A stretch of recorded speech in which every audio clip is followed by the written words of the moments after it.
In this video, I'm going to show you how to unbox your bike, how to inspect it for any damage that may have occurred during shipping, and also how to unfold it and fold it for the first time. So let's start by unboxing it.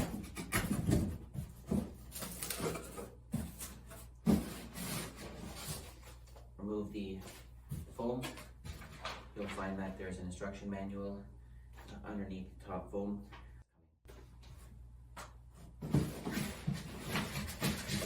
Remove the second layer of foam. So we'll take the reflectors out first, and then you can actually clamp the box with your feet like this, and then you can go ahead and pull the bike out. Also, remove the saddle. Place that over here, and one important thing is hang on to your box.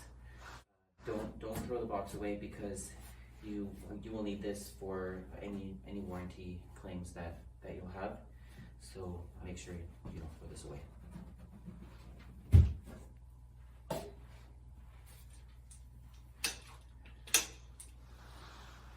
I'm going to do just a quick inspection to make sure the bike wasn't damaged in transit. There's only two areas that could potentially be damaged during transit. One is the derailleur hanger, and another area is the front disc brake. These areas are somewhat exposed and could take an impact. So in order to find out if the derailleur hanger is bent, or if anything's happened to it during transit, probably the best thing to do is just go ahead and ride the bike and make sure it's shifting properly. Of course, like an initial inspection, you'll be able to see if it's been bent at all. In this case, this bike is brand new and hasn't been shipped anywhere, so it's perfectly straight. So if you see the derailleur hanger to be bent in any way, go ahead and email us, and we'll send out a replacement part very quickly. Also, the front disc brake. Easy way to check if there's any issues with that is just to rotate the front wheel, and if you see it warped, you'll know right away. So first thing we'll do here is we'll unfold the bike. So we'll attach the saddle first, actually. So unclamp the quick release clamp, insert the saddle into the seat tube, and then just clamp it at a height there. So unfold the handlebar, and then push down on the locking knob. And you'll notice on the locking knob there's a writing that says minimum 3 clicks. So push down on that knob, and while pushing down on the knob, then go ahead and start turning it. And don't lift up on the knob until you've turned it at least 2 or 3 full turns. But then go ahead and turn it until you hear 3 clicks. So we heard the first click, second click, third click.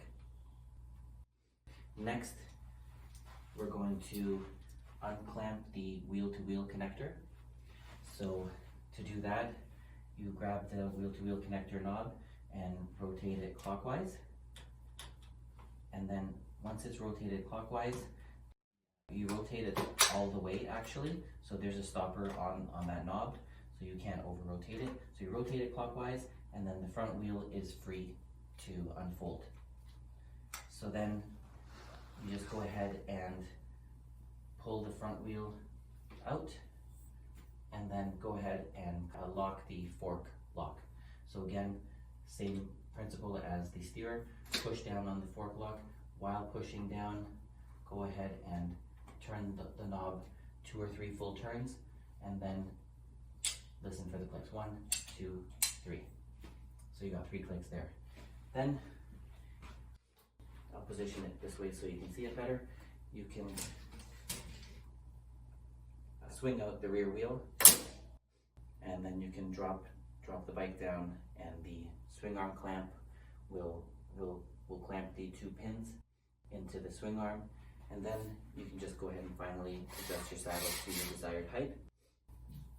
And don't forget to slide the saddle to the riding position by unclamping and clamping the saddle rail. And now your bike is almost ready to ride. We still have to attach the pedals. So we've got a built-in kickstand here. Pedals will come in a box like this, so we can easily attach the pedals. There's a hex feature on the pedals, and the hex feature has to line up with the internal hex feature on the pedal. So basically you'll line it up and then you can just slam it in.